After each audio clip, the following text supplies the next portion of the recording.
What's up, Standard folks? This is Tom with Sabers, and today I have a hopefully very quick demo video for this kind of Katana style hilt.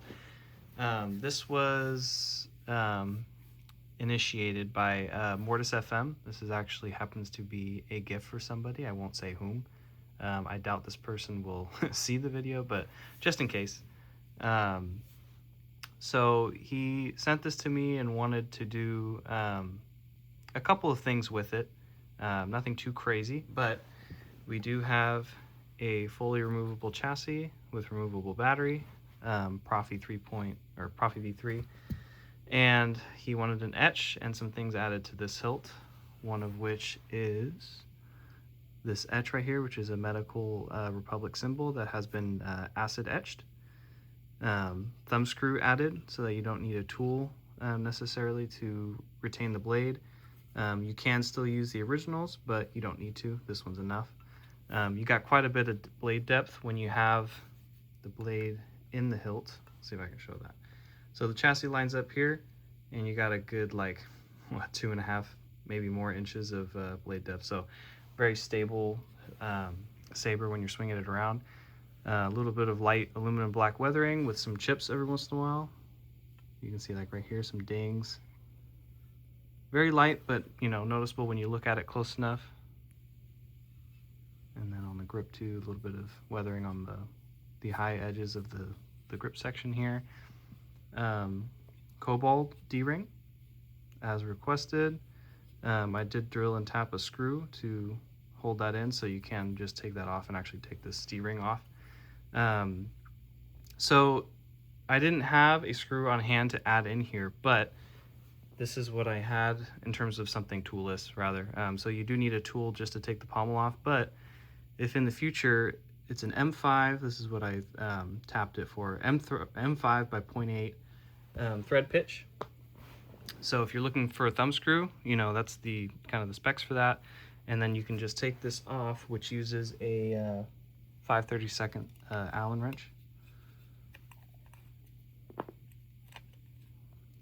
You can measure this and just look for something that's about that long. It can be a tad bit longer, doesn't matter too much, but that's about as long as you want it, or else it's going to be sticking out a little too far. But just make that nice and snug. The pommel stays on there. But I think for the outside of the hilt, that's pretty much it. I did keep this retention screw in here. You do not need it. But if you do kind of thread it in and have it a little bit to the inside of the diameter of the hilt, it's okay, because I do have a channel right here that will help clock the chassis that way. The button itself, the plunger, helps clock the chassis with this channel here, so you technically don't need this one. But if you have it in, it's okay. It can use both. You got some Eco short pin lit PCB for your chassis there. Poco pins stick out just a little bit, so when you put the blade in, it'll push the pins in a little bit, but it'll bump against the chassis rather than the PCB itself. That helps protect those. So let's go ahead and go to the inside of the hilt for the chassis installation. So all you have to do is take that pommel off, and you can put your chassis inside. So I did say it was a removable chassis. Here is the chassis itself. A little bit of light greebly work design with some rub and buff, just to try to give it a little bit of life and personality. You can get a 90-degree data cable in here for the micro USB, or just tilt the board up. Access to the SD card, and I know you will be programming this yourself, so the stock config is what is just on here. And I think I only have one font on the SD card itself. But I just had that on there for the sake of demoing it. Spring side is your negative for this battery cradle here. And then from the Saber Bay, 22mm speaker, fully enclosed. So let's go ahead and insert the chassis in. So as I said, spring side is your negative. I did put an included battery wrap that you had sent me. Just thinking in the moment, Master. All right, so when you're putting it in, obviously the button, the tactile button on here, lines up with the plunger here. So you want to carefully insert. Just line up basically the chassis centered with the Saber here. when you get kind of close, this little kind of bump out here, this is like the center of the chassis, center in line with the button. So you can kind of use that to eyeball it as you insert the chassis. You want to leave it sticking out a little bit because the pommel will push that up the rest of the way like that. So then you just come over here, tighten this down just snug. It's not going anywhere. Turn the Saber on.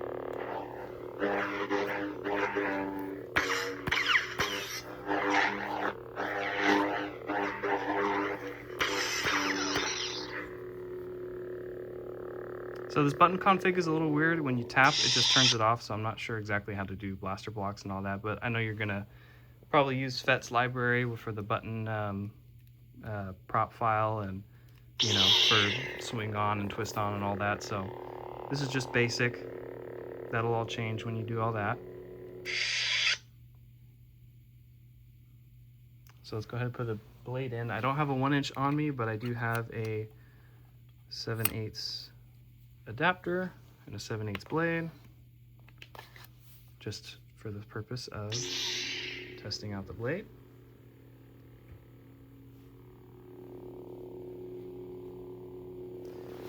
And there you have it. It's a pretty cool hilt. This is the second one that you've sent to me, and did, you know, a little bit of work on both. It was kind of cool to, you know, kind of get this back and do something a little bit different with it. I know you will be adding a little bit of a leather wrap to this, about right here, so that'll look pretty cool with it as well. I had a little bit of extra material that I wanted to send you. I think this is from, actually, you know, I think this is from a local kind of arts and crafts store. But just in case, you know, you want maybe not like a full like normal leather wrap as most people use, but maybe you want to do something like this. I'm going to send this with your Saber just in case you want to use it. Don't have to, obviously, but it's there if you want it. And I did also want to mention that you were a very patient person. I've had this hilt for a very long time. Took me a while to get to it. I'm extremely grateful for your patience. I cannot say that enough. By every right, you can be mad at me for this one, but I'm glad you stuck with me, allowed me to complete this for you. I hope you like it. I think the weathering turned out pretty good. Not too much, not too little, just enough to be noticeable, make it unique. But last thing, I guess, is taking the battery out. So you can just unthread that just a little bit. And then what I like to do is come to like the lowest portion of the emitter, you know, use your middle finger and push the chassis out a little bit, and it gives you just enough, maybe not, to grab. Or you can use it like you could put a blade plug in, just push on the blade plug a little bit, and that'll help you take out the chassis. It is a little bit of a snug fit, so. And that's not coming out. There we go. So, and then for the battery, I think you can get like a nail in there. If, you know, you're like me and you have got short nails, just give it a little bump right there. It'll come right out. Battery cradle is not too tight. But yeah, so that's that. Reverse process for putting on the pommel, obviously. Pretty self-explanatory, but that is pretty much the entirety of your Saber. So I'll be sending this out today, actually. I'm about to go down to the to UPS right now to send it out. So if you have any questions, let me know. If you need help with the config or anything like that, I can also help you. But yeah, thank you for sending this to me to be able to work on it. It was a pleasure, even though it took so long. But yeah, thank you, and I'll see you guys on the next video.